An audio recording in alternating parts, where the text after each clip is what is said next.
TPCC president Mahesh Kumar Goud గారు ఆ రకంగా మాట్లాడడం చాలా బాధాకరం. ఎందుకంటే జనసేన అధినేత శ్రీ పవన్ కళ్యాణ్ గారు రాబోయే రోజుల్లో జాతీయ స్థాయిలో గుర్తింపు పొందిన వ్యక్తి. ఆయన ఒక ప్రాంతానికి పరిమితం కాదు, అది మీరు గమనించాలి.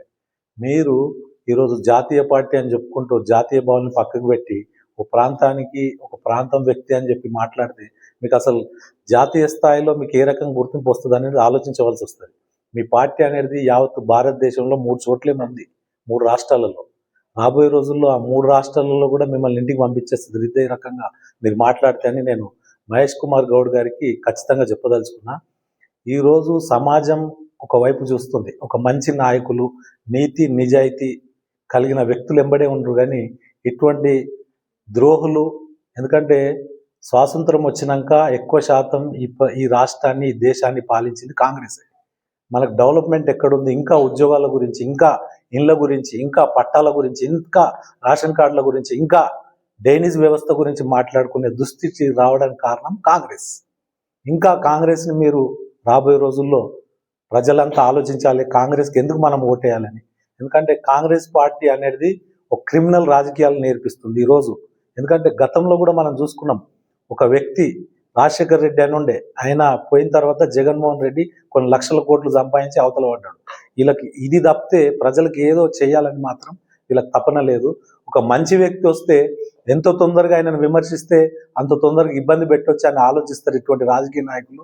అటువంటి వ్యక్తి కాదు జనసేన అధినేత శ్రీ పవన్ కళ్యాణ్ గారు. ఆయన రేపటి తరం గురించి, మాలాంటి యువత గురించి పోరాటం చేస్తున్న ఆయన ఆంధ్రప్రదేశ్లో ఏ రకంగా అయితే అభివృద్ధిలో ముందుకెళ్తుందో అది మనం అందరం చూస్తున్నాం. అందులో భాగంగా తెలంగాణలో పుట్టిన పార్టీ ఇది, అది గమనించాలి. మీలాగా ఇప్పుడు ఉన్న నేషనల్ పార్టీస్ ఏవైతే ఉన్నాయో అన్ని ఢిల్లీలో పుట్టినాయి.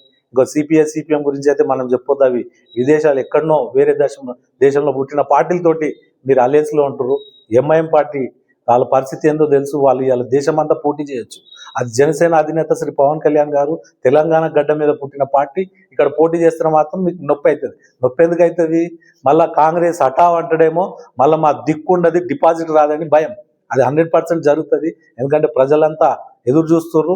రేపు రాబోయే రోజుల్లో మీకే తెలుస్తుంది. మీరు ఇదే రకంగా మీరు మాట్లాడితే బలంగా తెలంగాణ ప్రజలే మిమ్మల్ని ప్రశ్నిస్తారని మీ ద్వారా తెలియజేస్తారు. Thank you.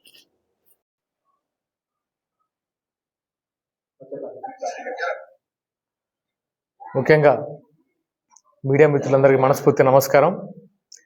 ఏదైతే మన టీపీసీసీ అధ్యక్షులు మహేష్ గౌడ్ గారు వ్యాఖ్యలు ఎలా ఉన్నాయంటే, మేము మన తెలంగాణలో అంటే మహేష్ అన్న అంటే అందరికీ సుపరిచితమే. ఎవరో తెలియనోడు మాట్లాడితే ఏమనుకోవచ్చు పవన్ కళ్యాణ్ గారి గురించి.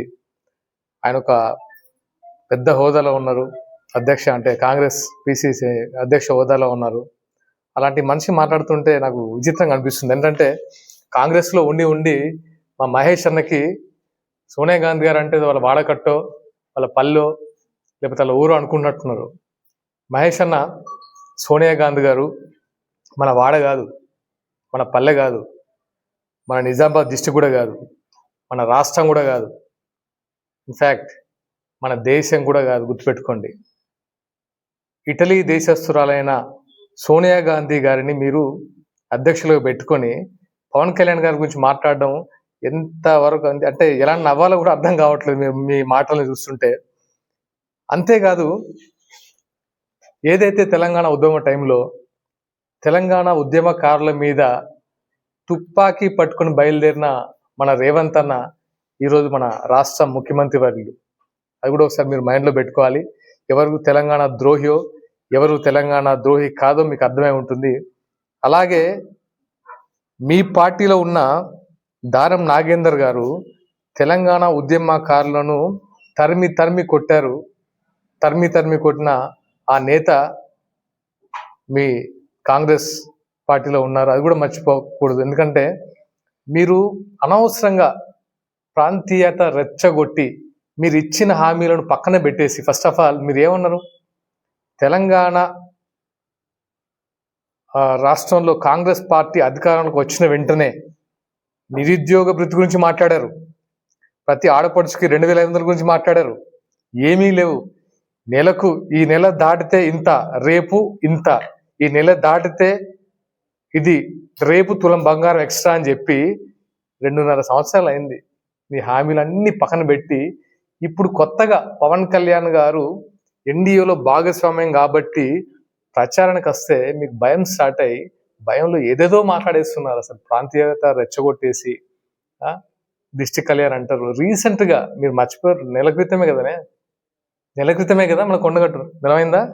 నెల క్రితం 35 కోట్లు టీటీడీ తరపున శాంక్షన్ చేయించి కొండగట్టుకి అభివృద్ధికి కృషి చేస్తున్నారు. అది మీ అందరికీ తెలిసిందే.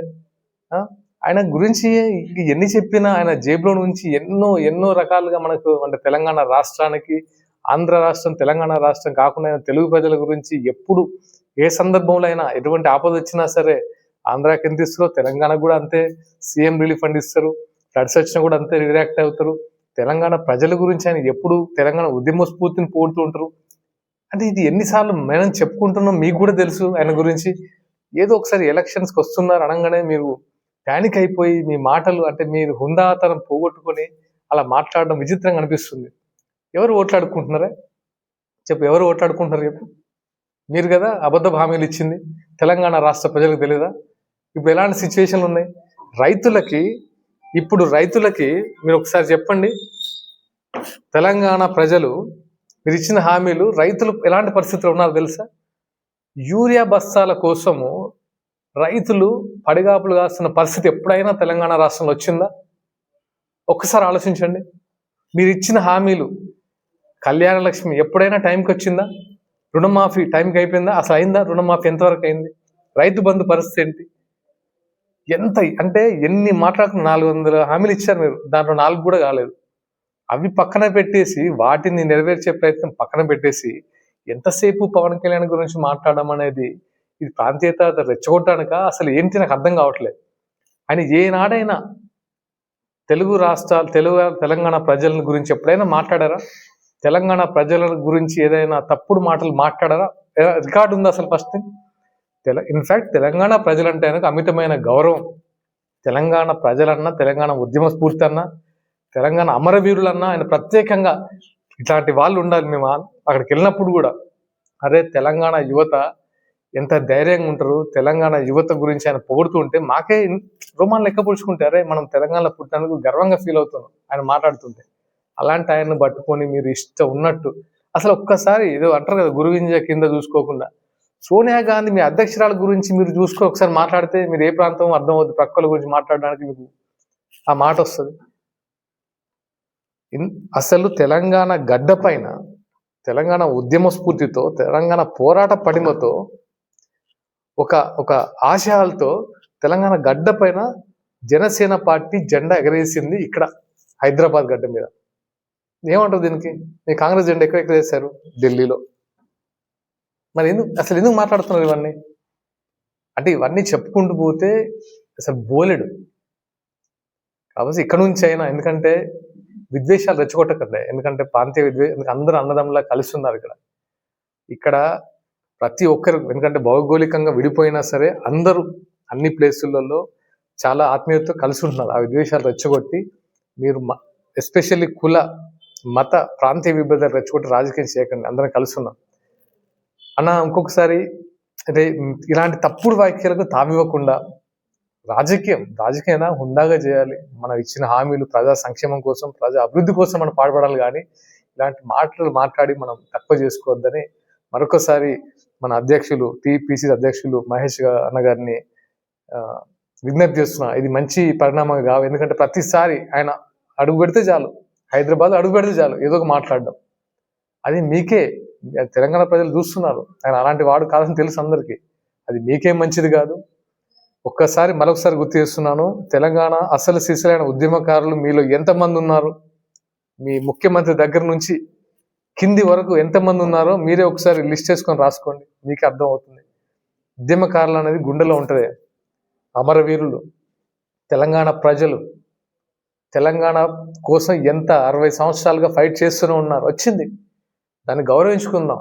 వాళ్ళకి అభివృద్ధికి సంక్షేమం కోసం పాటుపడడం తప్ప ఇలాంటి మాట్లాడకుండా ఉంటే మంచిది.